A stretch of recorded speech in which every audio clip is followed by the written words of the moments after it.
আমরা যারা WhatsApp use করি সারাদিনে আমাদের কাছে অনেক ফটো ভিডিও এবং অনেক ফাইল হোয়াটসঅ্যাপ মেসেঞ্জারে আসে এবং সেগুলো ডাইরেক্ট অটো ডাউনলোড হয়ে যায় এবং আমাদের ফোনের মেমোরিতে গিয়ে সেভ হয়ে যায়। সেই কারণে ফোনের মেমোরি তাড়াতাড়ি ফুল হয়ে যায়। তো আপনি এটা থেকে কিভাবে সলিউশন পাবেন? জাস্ট একটা সেটিং করে রাখুন হোয়াটসঅ্যাপের মধ্যে, যে পার্টিকুলার মিডিয়া মানে যে ফটো ভিডিও আপনার দরকার সেটাই আপনি সেভ করবেন। আদারওয়াইজ কোনো ফটো ভিডিও আপনার অটো ডাউনলোড হবে না। আপনি ম্যানুয়ালি যেটা ডাউনলোড করবেন সেটাই আপনার ফোনের গ্যালারিতে থাকবে, মেমোরিতে থাকবে। আদারওয়াইজ যে ফটো ভিডিও আননেসেসারি যে ফটো ভিডিওগুলো আসবে সেগুলো হোয়াটসঅ্যাপের মধ্যেই থেকে যাবে। জাস্ট একটা সেটিং করে রাখুন। প্রথমেই আপনি আপনার ফোনের হোয়াটসঅ্যাপটাকে ওপেন করে নিন। করার পরে ডাইরেক্ট থ্রি ডটে চলে যান। এই থ্রি ডটে ক্লিক করুন। করার পরে সেটিং অপশান পাবেন, সেটিংয়ে চলে যান। যাওয়ার পরে একটা অপশান দেখতে পাবেন স্টোরেজ অ্যান্ড ডাটা, এখানে ক্লিক করুন।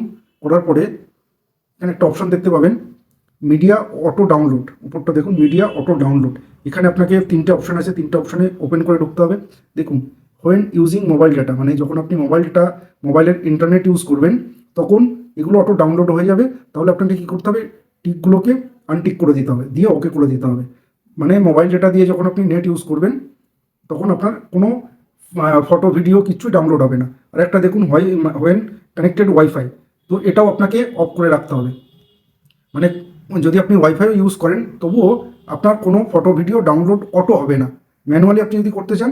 আর একটা দেখুন রোমিং, যখন আপনি কোনো বাইরে কোথাও ঘুরতে যাচ্ছেন তখনও যদি আপনি এটাও বন্ধ করে রাখতে চান তাহলে এই টিকগুলোকে আপনাকে যদি টিক দেওয়া থাকে তাহলে এটিকে আনটিক করে রাখতে হবে, করে জাস্ট ওকে করে দিন। আপনার ফোনে কোনো ফাইল অটো ডাউনলোড হবে না। যে কেউ আপনার ফোনে কোনো ফটো ভিডিও পাঠাক, যদি আপনার সেটা দরকারি হয় তাহলে আপনি সেটা সেভ করে রাখবেন সেটা ম্যানুয়ালি, কিন্তু অটো ডাউনলোড আপনার হবে না, আপনার ফোনের মেমোরিও আর ফুল হবে না।